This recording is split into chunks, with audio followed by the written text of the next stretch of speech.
Happy Wednesday po mga sambayan karerista. Ang Kelos TV po muli upang ihatid sa inyo aking giya sa araw na to, June 3, 2026. Unang araw na pangarera sa buwan ng Hunyo.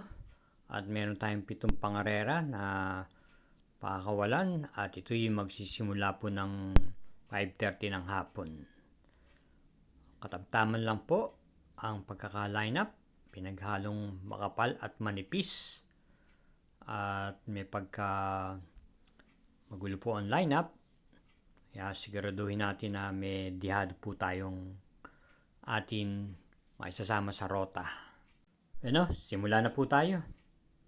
Karera number 1, start po ng winner take all. Ito po ay isang 3-year-old maiden race and above, 4 placers. At meron po tayong 8 entries. Start time is 5:30 p.m.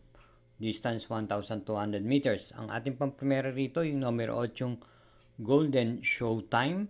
Rendang po muli ni NC Lunar.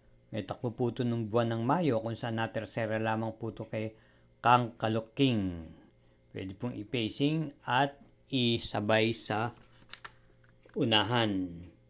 Bilang panigunda naman po natin dito yung numero 1, Berry Bear. May taglay na bilis. Ito po ay madalas nakaka-coupled entries nung kakwadad niyang Calling Dexter. At nung Mayo, ito po ay dumating naman ng tersera pwesto kay Calatra. Bilang panersera po natin dito yung numero 4, You Can Bet On Me, J.A. Guse, na naisusunod. Na segunda pwesto naman po siya nung laban niya kay Balisong. Kaya para rito sa karera numero 1, pili po natin 8-1-4. Karera numero 2, start po ng pick 6, races 2-7, distance 1,200 meters, isang 3-year-old in above maiden race, 4 placers, at meron tayong 9 entries. Ang pili po natin pang primera rito yung De Banderang numero 7, Looking Cool. Ito po ay napakabilis po ng ere nito sa lundagan. At rendan po ni C.A. Reyes. Nung last April 10, ito po ay tumakbo kung saan nakinto pwesto lamang po siya kay Dame of Paria. Sa tingin ko, wala na hong makakauna sa kanya rito. At bilang panigunda po natin dito yung numero 3, Yana Yana Last. Ito po may preba kung saan na tersera pwesto po to nung last April 25 kay California Queen sa isang 3-year-old na pa maiden race. Kaya muli, para dito sa karera numero 2, ang PD po natin 7-3. Karera numero 3, start po ito ng peak 5, races 3-7, 1,200 meters the distance, 3-year-old maiden race for non-placers, 7 entries, piling pang primera yung kalok numero 4, Take It All, na papatnubayan po siya ni J.A. Guse. Last May 20, ito po ay dumating lamang po ng 4th pwesto sa kabayang nalong Oliver Bell. Bilang panigunda naman po natin dito yung numero 7, Oh My Miranda. Ito po yung may taglay pong tuling. At rerenda naman po ni JMS Torque na angkop po sa kanyang distansya. At bilang panersera po natin dito, isama po natin yung kalok numero 1, Clever Boy na Mary Mate at naisusunod. At rerenda naman po siya ni G.L. Shego Jr. Kaya para rito sa karera numero 3, ang pili po natin 4-7-1. Karera numero 4, distansya 1,200 meters, isang class 4, group 42-56 group split. Start po ng pick 4, races 4-7, 11 entries at isang couple yung numero 7. Ating po pang primera rito yung numero 6, Super Dancer.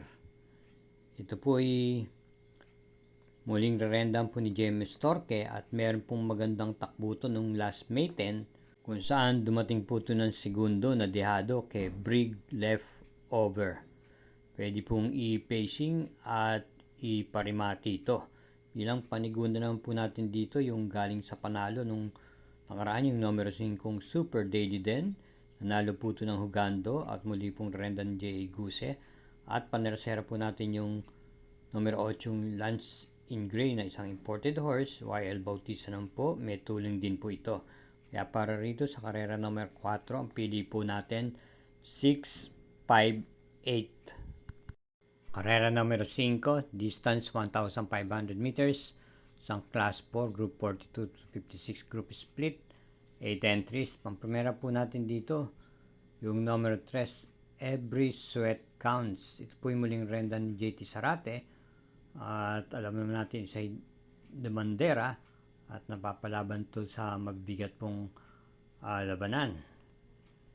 At bilang panigundo naman po natin dito itong numero 1 Be Kind na lately po ay magandang tinatakbo matapos manggaling sa panalo na dihadong-dihado nung buwan po ng Mayo. At ang mga sunod na takbo niya ay maganda lang po ang pinapakita. Katunayan, ito po ay dumating po ng 4th pwesto itong last April 12 sa kabayang nanalong Glorify. Pwede pong iuna at pwede rin pong i-pacing to. Kaya para rito sa karera numero 5, ang pili po natin 3-1. Karera numero 6, penultimate race. Distance 1,200 meters, ang class 5, 17-41 group split. At meron lamang tayong 7 entries. At yung pili at sisingilin po natin yung numero 4 Yanas Special. Ito po'y kinambyo po kay JB Hernandez ang renda. May taglay na bilis at itong nakaraan magaganda rin naman po ang kanyang ipinapakita at kinikilos. Ito po'y inabot na lang po sa meta at natalo ng kalahating katawan ng kabayong nalibunan.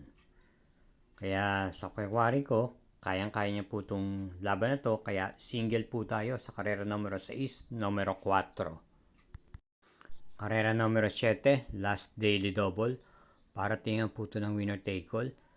Pick 6, pick 5 at gayon din po ng pick 4. Meron po tayong super 6 dito. May distansyang 1,200 meters. Ang class 5, 17-41 group split, 10 entries. Pang-primera po natin dito yung numero 3, Gojigo. JL Lazar naman po ang rerenda. May kababaan na rin po sa laban na to. Ito po ay pwedeng sumalida sa harapan at gayon naman isunod-sunod lamang. Bilang panigundon po natin dito yung nabakasyon ng nakaraan. At may angkin naman tuling yung numero 1, Words Isn't Enough. Rendan po ni apprentice jocking JB Pilitro. At bilang panersera po natin dito yung nagbalik pista nakaraan yung numero 4 yung Ligiron. AR Villegas naman po ang magdadala ng renda. May taglay din naman po itong bilis. Kaya para rito sa karera numero 7, ang pili po natin 3-1-4. Yan po ang ating mga giya para sa araw po ng Miyerkules, June 6. Thank you again for watching at tulad po ng dati, hinay-hinay lang po at ingat po lagi sa inyong pag-uwi. Good luck po.